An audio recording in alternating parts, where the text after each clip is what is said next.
پیش کرنا ضروری سمجھتا ہوں۔ جناب صدر، مہمانان خصوصی اور رہنمایان قوم و ملت، آج کے اس بابرکت اجلاس میں ہم خدام جامعہ اپنے تمام مندوبین حضرات کا خلوص دل سے خیر مقدم کرتے ہیں۔ اہلاً سہلاً مرحبا۔ آج کا دن ہمارے لیے بڑی سعادت اور مسرت کا دن ہے کہ ملت اسلامیہ کی مقتدر اور رہنما ہستیوں اور علماء اور قائدین نے سرزمین لورن کو اپنے قدوم میمنت لزوم سے نوازا ہے۔ اس پروگرام میں تشریف لانے والے علماء کرام، مہمانان نظام، مدارس اور جامعات کے معزز اساتذہ کرام کو خوش آمدید کہتے ہیں۔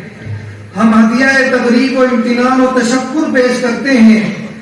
آج کے اس اجلاس کے بدر عظیم مہمان خصوصی، مفکر اسلام، قائد قافلہ حق، آیت من آیات اللہ اور استاد العلماء شیخ الحدیث والتفسیر حضرت مولانا مفتی محمد فاروق صاحب فلاحی مدنی دامت برکاتہم العالیہ کو، جو علم و عمل، فکر و نظر، زبان و قلم، جرأت و عظمت، عزم اور حوصلہ اور ذہانت و لیاقت میں اپنے اسلاف کا نقش جمیل ہے۔ محترم حضرات، میں انتہائی شرمندہ ہوں اور شکر گزار ہوں کہ حضرت والا بے حد مصروفیات کے باوجود اور سفر کی صعوبتیں برداشت کر کے ایمان اور صحت کے بعد زندگی کا سب سے قیمتی سرمایہ یعنی وقت کی قربانی دے کر ہماری حقیق دعوت پر حضرت نے لبیک کہا اور شرف قبولیت سے ہمیں نوازا۔ اللہ اس کا حضرت کو بہترین بدلہ نصیب فرمائے۔ نشہ در بادہ، گوہر در صدف، بو در گل۔ نشہ در بادہ، گوہر در صدف، بو در گل۔ آن قدرے لطف ندارت کے تو در خانہ ماست۔ نادم ہوں واقعی کرم بے حساب پر، نادم ہوں واقعی کرم بے حساب پر۔ خوش آمدید حضرت، آپ کہاں، میرا گھر کہاں؟ خوش آمدید وہ آئے میرے گھر پر، خوش آمدید وہ آئے میرے گھر پر، بہار جس کے قدم کا طواف کرتی ہے۔ میں دعا گو ہوں حق تعالیٰ سے کہ آپ کی تشریف آوری کو اللہ رب العزت ریاست جموں کشمیر کے لیے اور خصوصی طور پر سرزمین لورن کے لیے مفید سے مفید تر ثابت فرمائے۔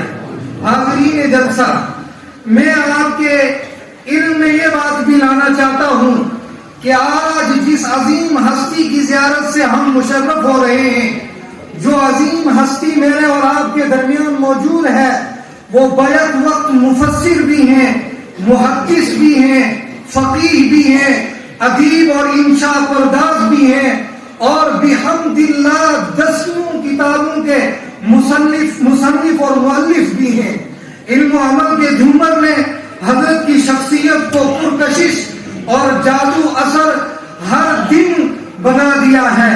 ہر دن آنے والا حضرت کی شخصیت کے لیے الحمدللہ ثم الحمدللہ مقبولیت عامہ کا ذریعہ ہے۔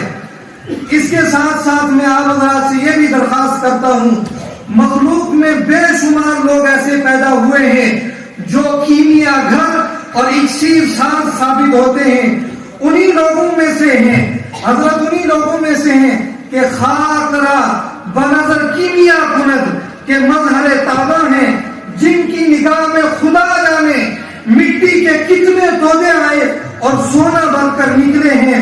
اللہ پاک حضرت کے اس فیض کو ملت کے لیے ہمیشہ کے لیے قبول فرمائے۔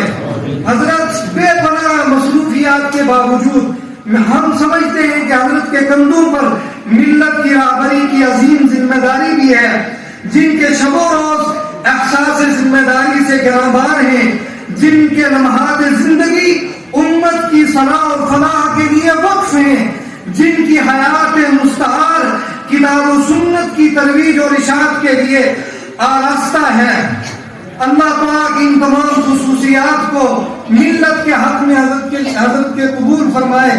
اب اخیر میں ہمیں حضرت والا کی توجہ اس شجر طیبہ کی طرف کر رہا ہوں جس کی آپ کو میزبانی کا آج شرف حاصل ہوا ہے. میں صدر محترم اور مہمان خصوصی اور علماء کرام اور دانشوران قوم و ملت کو یہ بتانا چاہتا ہوں کہ اس دور افتادہ اور گمنام پہاڑی اور برفانی علاقے میں اسباب و وسائل کی تہی دامنی اور انتہائی بے سر و سامانی اور نامساعد حالات کے باوجود خلوص اور ایمان کی طاقت اور توکل کے سرمائے اور یقین کی پختگی اور خدمت خلق کے جذبے کے ساتھ حضرت مولانا زاہد الحسن قاسمی ادام اللہ فیوضہم علینا ہمارے درمیان اس وقت وہ حضرت موجود نہیں ہیں، بیمار ہیں اور بیماری کی وجہ سے حضرت تشریف نہیں لا سکے.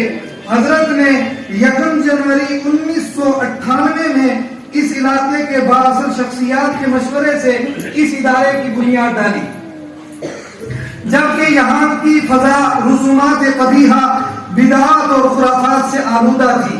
مخالفتوں کے طوفان آئے، مشکلات کی چٹانیں کھڑی ہوئیں، لیکن ان تمام مشکلات میں مردانہ وار قدم رکھا اور اس مرد خدا درویش نے عزم اور حوصلے سے مخالف طوفانوں کا رخ موڑ دیا اور چٹانوں کو چور کر دیا. ٹائم بہت مختصر ہے.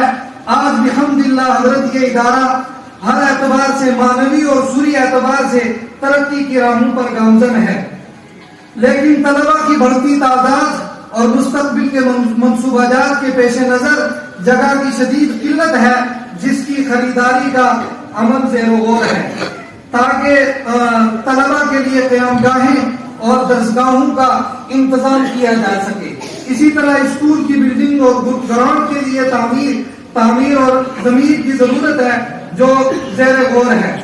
آپ حضرات سے درخواست ہے، خصوصاً حضرت سے اور صدر محترم سے، حضرات علماء کرام سے اور پورے مجمع سے درخواست ہے کہ دعا فرمائیں، اللہ رب العزت ادارے کے ان منصوبہ جات میں ادارے کی مدد فرمائے اور خزانہ غیب سے اللہ تمام اسباب کا انتظام فرمائے. ٹائم بہت مختصر ہے. جن 7 طلبہ کی دستار بندی ہونی ہے وہ قریب آ جائیں اور میں